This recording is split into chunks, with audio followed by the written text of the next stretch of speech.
showing us right now. Yeah, let me turn this around so you guys can take a look, actually. So you guys can take a look here. So all these mattresses, everything here, we just got a food delivery as well.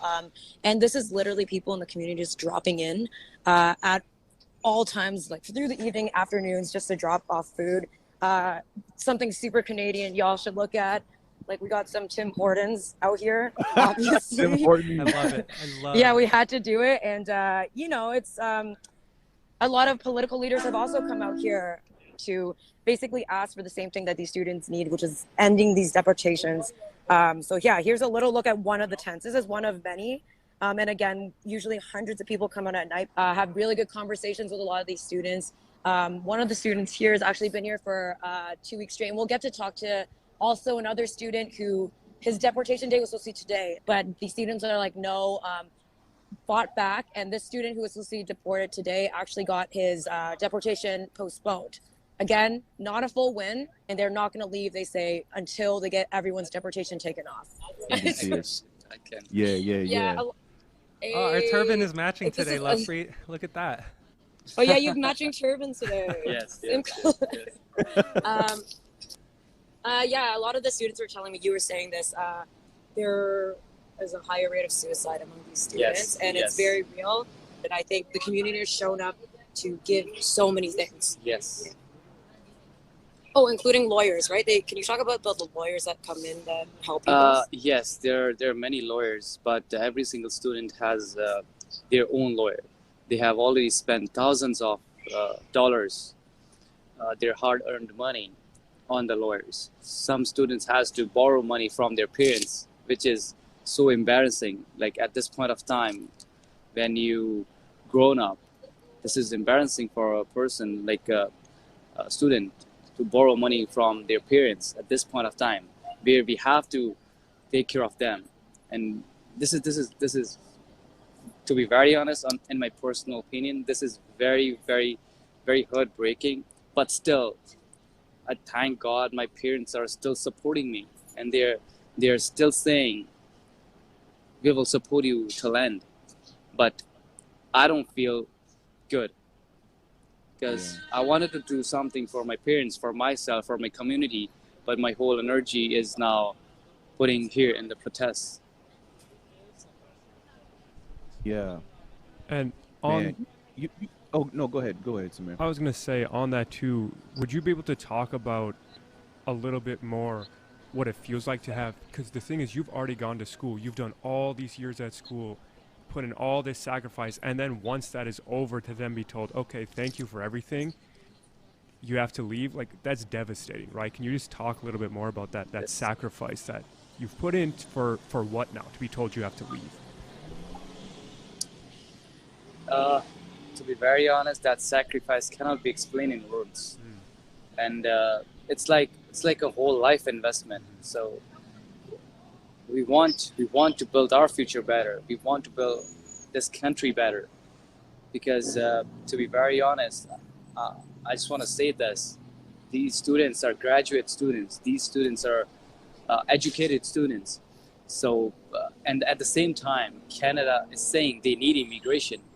And if you want to deport these qualified people, and at the same time you want to other immigrants, and they have to, the Canada has to support them. Like, I don't understand. Like, but the Canada all the time, we can be a good asset to this country. We are not burdens to Canada, and at the same time, we are building ourselves, and we are building the country too.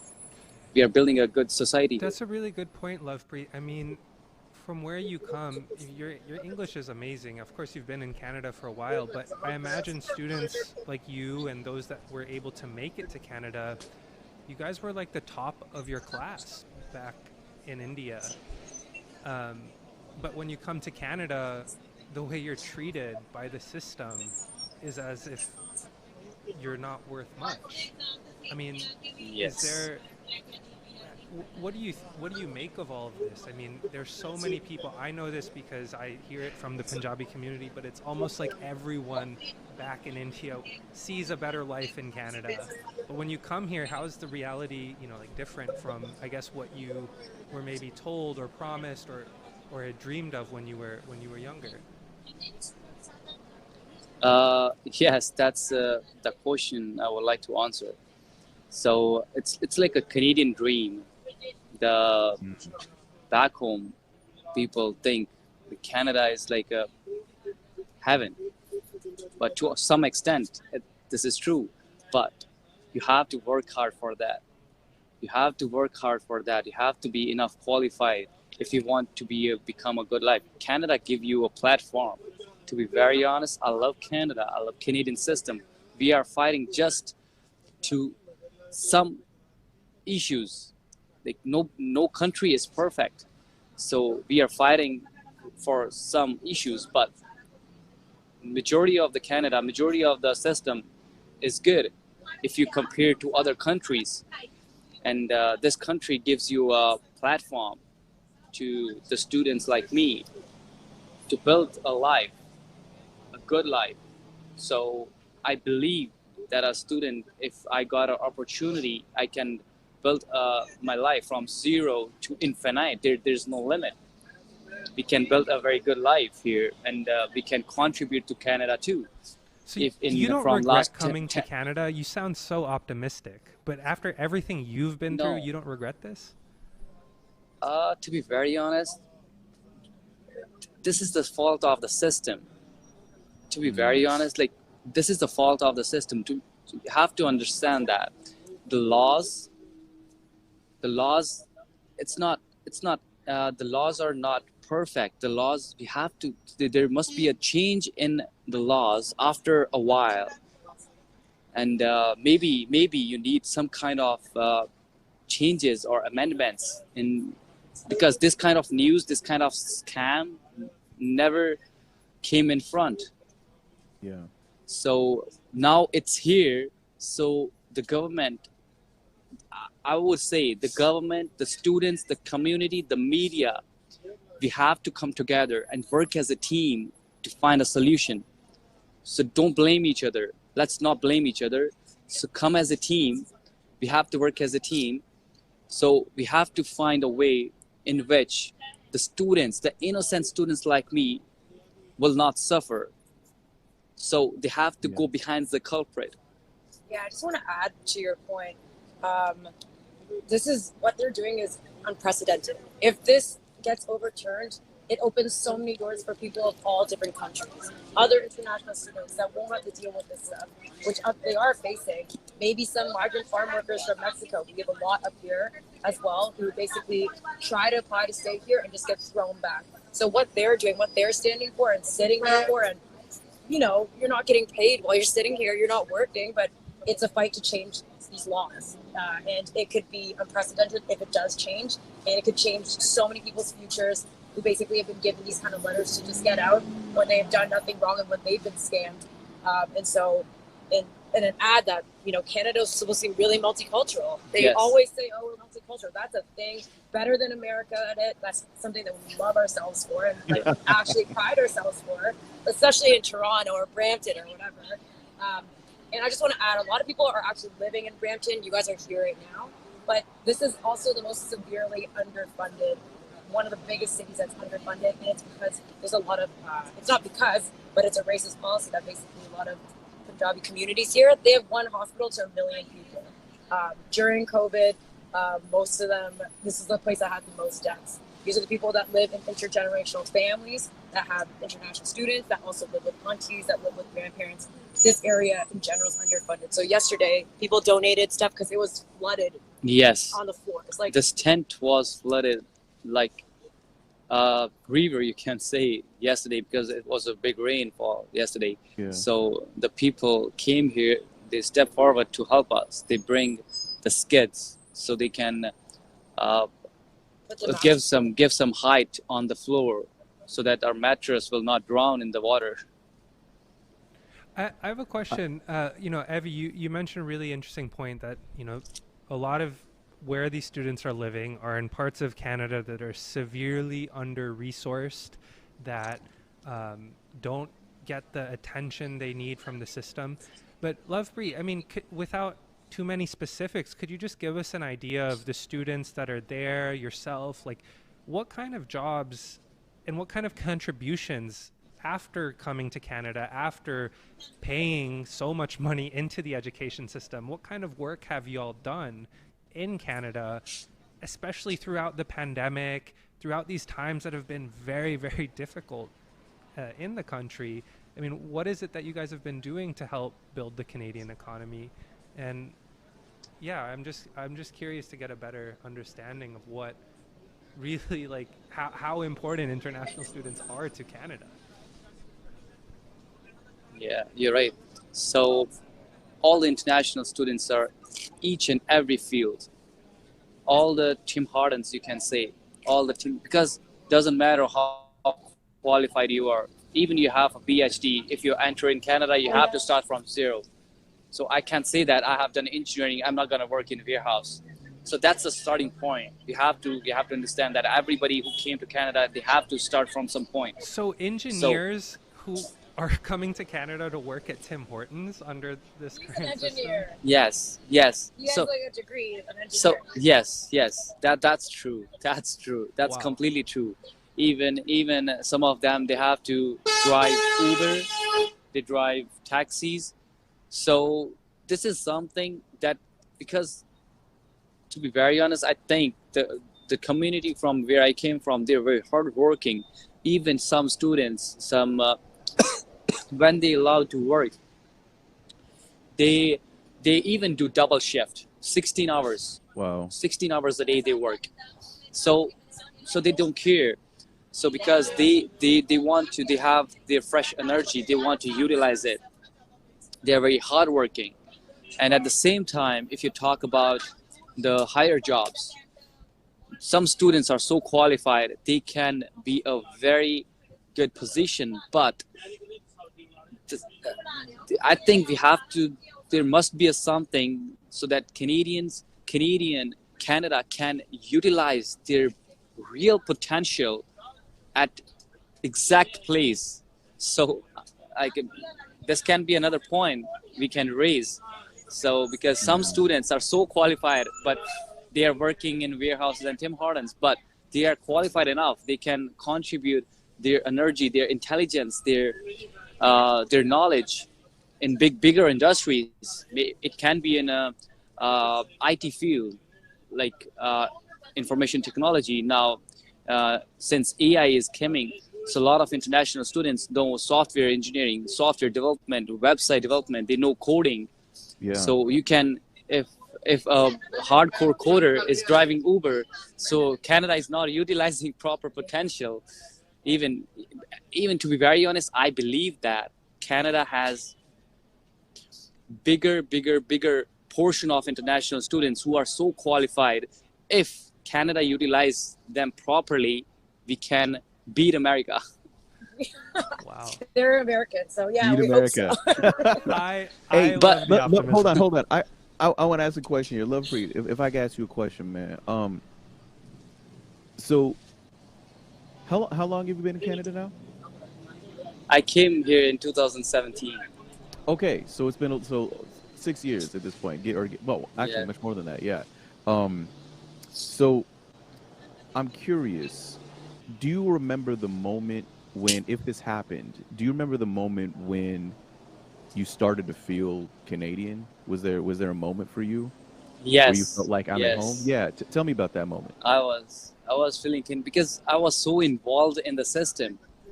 I was feeling that everybody, we are living here in this country, we are as a family. I to be very honest, I feel the pain. If somebody in a different community has a problem, we feel the pain. And we starting trying to find a solution for them. So when a real human from inside, when a real human inside from you came out and you feel the pain of everybody, I think this is what a true Canadian is. That's amazing. Man, Wow. that's incredible, dude. Yeah, and when you guys were here, I mean, we were talking, but lots of people have joined us now. We have aunties and uncles here. Yes. Everyone's eating samosas. Yes. I know we're kind of hungry. Like this is the thing. Like, to be very honest, this is the thing.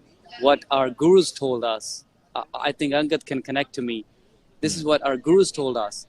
In my religion, every religion, I respect every religion, but in my religion, I learned that every single person should be respected equally. Every single person, doesn't matter what he thinks. Maybe we can disagree on few things, but when it comes to humanity, we have to stand by each other in difficult times. Yeah. Absolutely. And you guys have been standing with each other in very, very difficult times. As I understand right now, your deportation order has been stayed, but the community is saying let's continue to protest until we Yes. can get a better outcome. Can you explain, are you going to continue to be out there? How long? What's the goal with this protest? Where do you see things going? To be very honest, I don't know. This is like Guru's hukam. Nobody's doing this. This protest. Some people ask me here, who is the organization? Or who is the organizer? Who is doing this? I feel that nobody's organizing this. Guru is doing this. It's Guru's hukam. So this protest is now at his peak level, and it's like everybody here came together on one table. Maybe they have their own differences too, but they decided, okay, let's put our differences at other table. Let's come here. Let's solve this issue first. So this is amazing. Every single person, every community came together. So this Just wanted to feels explain amazing to me. Really quickly, Guru's hukam, for those who don't know, it basically means the will of God. It means Yes. yeah. Yes. That's the best way to translate it to English. So so a human cannot organize a protest like this. Only Guru can do it. Only Guru can do it. You feel like you're part be of very something honest. bigger here.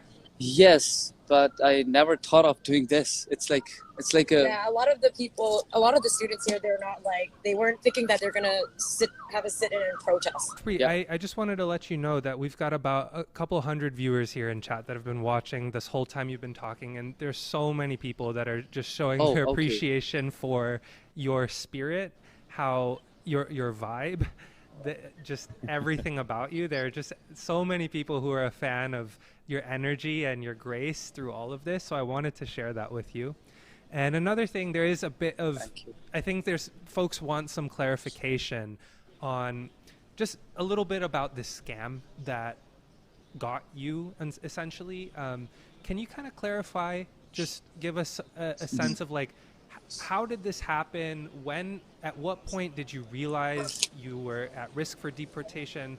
How are different students essentially being affected by these scams, and who do you blame, or who do you think should be held accountable? Because there's obviously scammers in India, but I think there's a degree that the Canadian government is also not paying enough attention to what's going on. So can you just give us an explanation a little bit of how is all of this happening? How did students like you and those that are protesting today get into this situation? Yeah. We can understand this process of a chain. So first of all, we have to understand that the colleges here,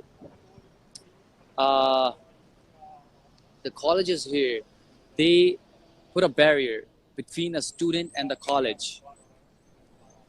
That's a consultant. So the colleges here want us to go to the consultant and then go to the college. Got it. So you Some can't apply colleges- directly to college from India. Yes, You must go yes, through a consultant, yes. immigration, Yes. recruiting agent, essentially. Yes. To Yes. get into So a school in Canada. that's the thing. Exactly. That's the thing. So that's the first step. So the college is saying, okay, apply it directly, but they make the process so difficult so that they have to go to a consultant. That's the thing. That's the first root cause why the Right. students go to the consultants. So, and the consultants uh, find this loophole in the system, and they try to exploit students like me.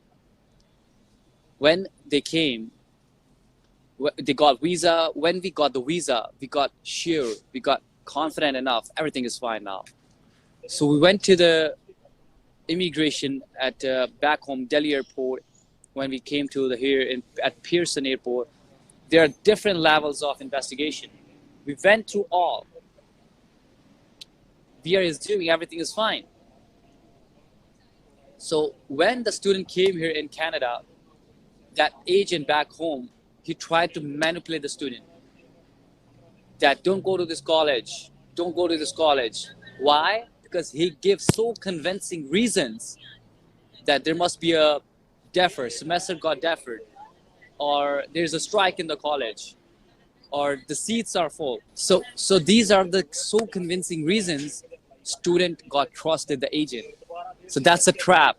It's a big trap, and student got stuck in that. So they changed the college, they studied there, they got a work permit, then they apply for the PR, and that point of time, this happened. So you've come to Canada. Your agent applied for your visa with an admission letter. The government gave you the Yeah. visa, but that admission letter was fake, and you didn't know. Yes. And the Yes. Canadian government also somehow didn't know. And so you Yes. come to Canada, and then your agent starts telling you don't go to this university because they know that the admission letter was fake and they don't want to be found out. So instead, Yes. they've convinced you to go apply to a different college. Something like Alpha University that the CBC exposed in their documentary, which has about 100% of students from India. There are no Yeah. Canadians studying at that college. So instead of going to the college you were admitted to, you find another school to go to because you have the student visa. You pay your tuition, which Yes. your family has taken out huge loans to afford. And after you go to college, you study, you finish your engineering studies, you're now working. You get a work permit. And so you've basically started a job in Canada, and that puts you on track to getting a permanent residency. That's kind of what's going on here, right? And then once you apply Yes. for that permanent residency, that's when you start getting these deportation notices that somebody else is now looking back at your paperwork, retracing all of the steps, and finding out that there was something fraudulent since the beginning. So after you've spent all this money and all of this time of your 20s, the prime of your youth in Canada, now you're finding out that you've done it. That's kind of what's going on, right? Yes. So, yes. Here, I just want to make one thing clear.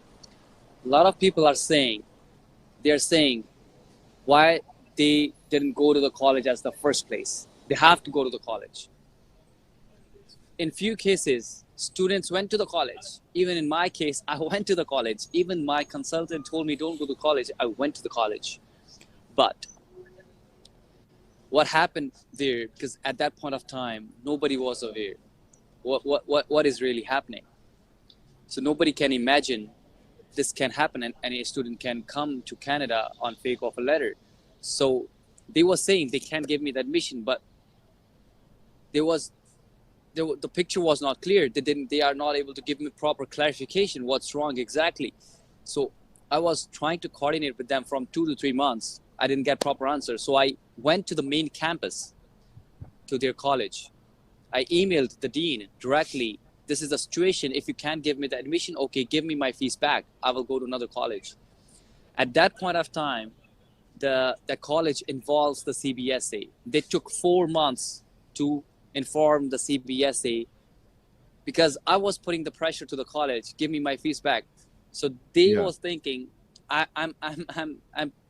they was thinking he's a headache for us. So let's get rid of him. And the CBSA, So for that's those why who know, they- it's like the Immigration Customs Enforcement, ICE, in the United States. It's essentially those that would be in charge Yes. of deporting people in Canada. So they charged me they put me a misrap on me at that first initial stage. Wow. So I went to the court. Even I have enough proofs which can prove me innocent. That if I was the person who involves in this fraud, why would I go to the college? Why would I continuously 3 months bugging the college to explain me what's the reason of refusing me? Why are they not giving my fees back? If I was the person, imagine yourself, if you have a fake offer letter of any college, would you go to that college? No. No, right? So Absolutely not. I'm the person for 3 continuously months bugging the college, and I'm the one who is contacting the main campus. Yeah. It's like he's doing all the work after spending all that money when usually, no one's checking any boxes. He said when you land, you have to go through like 3 investigations anyways too. But it's crazy. There's so many processes and so many levels that just got missed. And now it's just, you just get a letter and you're like, gotta go, like, you gotta leave. So that's really what's happening here. And I think a lot of people, it's so complicated for a reason, just to make people like that, you know? Totally. So yeah, the students are depressed. They are very stressed. But as we are witnessing the support from the community, support from the media persons like you guys are real inspiration for us. You guys are real, like you guys are motivating us because you understand what we are saying. You understand what we are demanding. Even here in Canada, the government is also understanding, but they are just saying that they are not going to penalize the victims. But in reality, the victims are on the road from last 15, 16 days. Lovepreet, I heard that the food arrived, and I want to let you go eat. He probably should eat. Yeah, he should probably eat. He said the food's here. You should probably eat some food. Oh, okay. I want to let you eat, but maybe I could ask you one more question, if it's okay. You've told us about the stress that this has put everybody under, and and the stress that you're seeing around. This entire time, I've seen you smile, I've seen you laugh. How are you holding all that together yourself? To be very honest, the answer is it's Gurbani. Maybe Angat can connect to me. I think Gurbani, I mean, it just means like the word of the Guru or our teachings, and I think in Sikh history, there's so much struggle that a lot of us have been through, and there's this value we have of the ever rising spirit of always being doesn't matter how hard your life is, doesn't matter how challenging your life is, but our Guru told us you have to be at Chardi Kala all the time. Like Chardi Kala means like high spirit. Lovepreet, thank you so much for spending time with us and explaining to us what's going on. Everybody in chat, please thank Lovepreet for coming through and sharing with us. Thank you so much. Thank you so much for giving me this opportunity. Thank you so much. Thank you, Lovepreet. It's really, really amazing to meet you and have you on the stream. Thank you so much for doing this. Thank you. Evie, thank you too. We couldn't have done this without you. Yep. No, I mean, the food is here, and they've been trying to feed us like at every moment, all the time. So yeah, it's really sweet. Actually, it's really nice. Okay, hold on. Yeah. Can we at least see the lunch spread? Is yeah. Show us what you got. Yeah, of course. I'll show you what we got over here. Hopefully, it's not so blurry that you guys can see. A lot of people have ate already, but Is it okay if I just open this just to show the camera? Okay, just to make sure. Can you guys see like where my head is? Yeah. Yes. Okay, so you guys can take a look. This is just my lunch. Like I think at 3 the pizzas will come. This is just like a little snacky. So now we know how they're lasting out there. Pizza and samosas. Yeah. Hell yeah. Yeah, there's also like bananas. There's like constantly. It's like it's a Indian dessert. Anyways, it's like a grainy dessert. And then there's the bananas, lots of pop. And then a lot of people have showed up here. I don't know if you guys can see. So this is just like an example of business owners dropping in on lunch break to give advice to these students, because a lot of them that I spoke with are like, we were once those people. We were just lucky to make it out of those situations. So they often come here to give them that kind of support. Yeah, man. Wow. Evie, thank you for giving us the tour and letting us know what's going on. And yeah, And for covering this Of for course. months. No, You've been I on mean- this before anyone else in America, I think. You know, like you've been breaking this news for Vice, and we really, really appreciate you. Oh, I mean, shout out to their community for bringing it up, and just like us giving, Vice letting us go out there to do it. Hopefully that continues on with whatever the hell is going on. But yeah, and thank you for chat for answering questions. And that is your cue, Hope it chat, to works out, subscribe. Throw us the bits, because we are going bankrupt. And yeah. And Ungud, if you want to speak to this too, the organizers of this are actually the sons of some of the revolutionary leaders that led the farmers' protests in India. And so it's really quite interesting that I do want to address that point you made, Evie. So if y'all don't know in chat, the farmers' protest in India was the world's biggest protest movement. say that again. Literally, the world's biggest protest movement. At its peak, there were more than 250 million people engaged on strike, on protest to stop pro-corporate Not agricultural 250, not farms. 250,000. 250 million. But million. But primarily that protest was led by Punjabi farmers from the north of India. Punjabis are my folks, our ethnicity. We're a minority from the north of India and also split into Pakistan. And that protest went on for more than a year. And tens of thousands of farmers had marched down to the Indian capital, New Delhi, and sat on 3 major highways 24/7, blocked them off, and just stayed. And so, Evie, that you mentioned that some of these students have relatives who are in the farmers' protests or leaders of that protest, it's really interesting because while Canada is importing these students, while Canada is bringing in these students are bringing their own style of democracy to Canada. And I think that's super cool. It is a very, I think, Punjabi, a very Sikh style of protest, very Indian style of protest, to go and sit. I mean, sit in your face and peaceful. It's like from the time of the nonviolent struggle to get the colonizers out of India, right?